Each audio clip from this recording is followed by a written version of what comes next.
अस्सलामुअलैकुम। कैसे हैं आप लोग सब? उम्मीद करती हूँ आप सब खैरियत से होंगे और मैं भी अल्लाह का शुक्र है ठीक हूँ। और दुआ करती हूँ अल्लाह ताला आप सबको सेहत के साथ रखे और हर बीमारी और तकलीफ़ से बचाए, हमेशा खुशियाँ दिखाएं। आमीन सुम्मा आमीन। तो आज जो मैं रेसिपी लेकर आई हूँ वो है मीठी टिकिया, जो मैदे से तैयार की जाती है। तो जो मैं उसके लिए चीज़ें इस्तेमाल करती हूँ वो आपको दिखाती हूँ। ये मैं एक कप बड़ा जो कप होता है चाय का, ये देखें, इसके हिसाब से मैं बना के आपको दिखा रही हूँ। तो ये आप चाहें तो इस मेज़रमेंट के हिसाब से भी ले सकते हैं। ये वाला कप जो है मेरा 1.5 कप है, इस कप के हिसाब से 1.5 कप जाएगा मैदा, और वरना एक बड़ा वाला कप ये मैदा जाएगा। तो ये मैं ले लूँगी एक बड़ा कप मैदे का। ठीक है, आप चाहें तो ज़्यादा का भी बना सकते हैं, लेकिन मैं एक बड़े कप का बना के दिखा रही हूँ आपको। इसमें घी जाएगा 3 से 4 चमचे, 3 चमचे सूजी जाएगी, 2 खाने के चमचे तिल जाएंगे, सफ़ेद तिल जो होते हैं, और 2 बड़े खाने के चमचे जो होते हैं खाने वाले, वो आपको पिसा हुआ खोपरा चला जाएगा। इसके अलावा जब हम टिकिया तो कटिंग में लेंगे आटा गूंदने के बाद, तो वो उसके लिए मैदा मैंने अलग से रख लिया है, खुश्क मैदा। ये खुश्क मैदा मैंने अलग से ले लिया, जो मैं ऊपर से इस्तेमाल करूँगी खुश्की के तौर पे। उसके अलावा हम 2 से 3 घूंट छोटे वाले कप के हिसाब से, इस कप के हिसाब से, हम छोटा जो कप होता है इसके हिसाब से हम दूध ले लेंगे। कम से कम 5-6 चमचे खाने के जो होते हैं दूध का ले लेंगे। उसमें हम चीनी को घोल लेंगे। चीनी जाएगी कम से कम, इसमें 5 चमचे चीनी के जाएंगे। ये तो मैंने घी दिखाया था आपको, बाकी चीज़ होगा। और जो 5 खाने के जो चमचे होते हैं वो चीनी ले लेंगे, और 3 से 4 घूंट जो हम दूध होता है, कम से कम आप 8 चमचे ले लें दूध के चले जाएंगे। वो मैंने आपको दिखाया नहीं, क्योंकि वो मैंने अलग से खोल के रख लिया। तो मैं आपको दिखाती हूँ अभी आटा गूंथते हुए। ये 5 से 6 चमचे हमने दूध ले लिया था, मैंने आपको बताया है। कम से कम छोटा वाला जो बिल्कुल ही मैंने छोटा कप आपको दिखाया है, ये इस तरह का छोटा कप, वो मैंने हाफ़ ले लिया था दूध। ठीक है, अब अगर आप चमचों की मुनासबत से डालना चाहें तो आप कम से कम 5-6 चमचे खाने वाले दूध के ले लेंगे।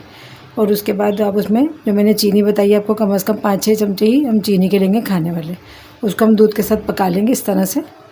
ये मैंने पका के उसको ठंडा कर लिया है। और उसके बाद हम इसमें अब ये जो मैंने मैदा आपको दिखाया था, मैदे में हम चीज़ें डाल देंगे सारी। ये पिसा हुआ खोपरा मैंने आपको दिखाया था, ये चला जाएगा।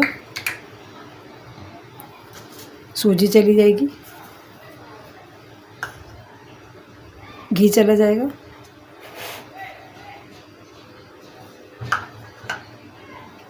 और ये तिल चले जाएंगे।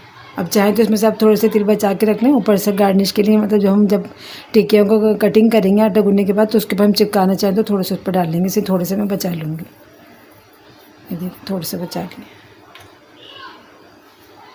और इसको हम फिर इसी दूध के साथ गूंद लेंगे आटा, और मैं आपको गूंदने के बाद दिखाती हूँ तैयार करके।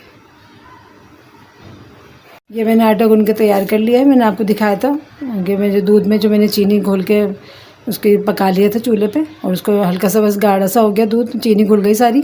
तो फिर हमने उसको ठंडा कर लिया, और ठंडे करने के बाद जो मैं मैदे में सब चीज़ें मिक्स की थी उसका मैंने आटा गूंद लिया। तो ये गूंद के इस तरह तैयार हो गया। ठीक है, इस तरह बहुत ज़्यादा पतला भी नहीं हो, बहुत ज़्यादा गाढ़ा भी नहीं हो, जिस तरह की रोटी का हम आटा गूंदते हैं तकरीबन उसी तरह का। ठीक है, अभी मैं आपको टिकिया बना के दिखाती हूँ कटिंग करके। ये देखें, आटे को ये खुश्की वाला आटे थोड़ा सा मैंने इसके ऊपर छिड़क लिया यहाँ पर, और उसके बाद इसको हम रोटी की तरह बेल लेंगे, थोड़ा सा दरमियाना मोटा। बहुत पतली नहीं बेलेंगे, थोड़ी सी मोटी छोड़ देंगे इसको, ताकि थोड़ी मोटी टिक्कियाँ बनेंगी तो ज़रा अच्छी बनेंगी। अगर पतली करेंगे तो फिर वो सॉफ्ट ज़्यादा नहीं होंगी, कड़क हो जाएंगी।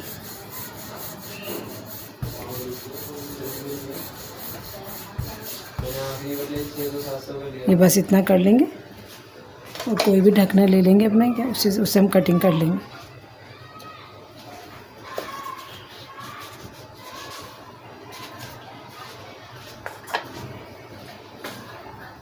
ये देखें, इस तरह की मैं सारी कटिंग करके आपको दिखा दूँगी। और उसके बाद फ्राई करके दिखाती हूँ आपको। ये मैंने कटिंग कर ली है एक एक करके। अब इनको हम हल्का सा दरमियानी तेल गरम करेंगे। देखो दरमियानी हल्की आंच पे हम इसको बनाने शुरू करेंगे और एक एक करके सारी हम इस तरह फ्राई कर लेंगे टिक्कियों को। अब इस तरह फ्राई हो जाएंगी तो मैं आपको फिर मिलती हूँ फ्राई करने के बाद। कुछ इस तरह फ्राई होने लगेंगी। ये देखिए मैं इस तरह मैंने आपको दिखाई थी। फिर ज़्यादा एक साथ नहीं डालेंगे इनको, मैं एक दो या तीन करके बस इसमें हम जैसे कढ़ाई है उसके हिसाब से हम फ्राई करेंगे।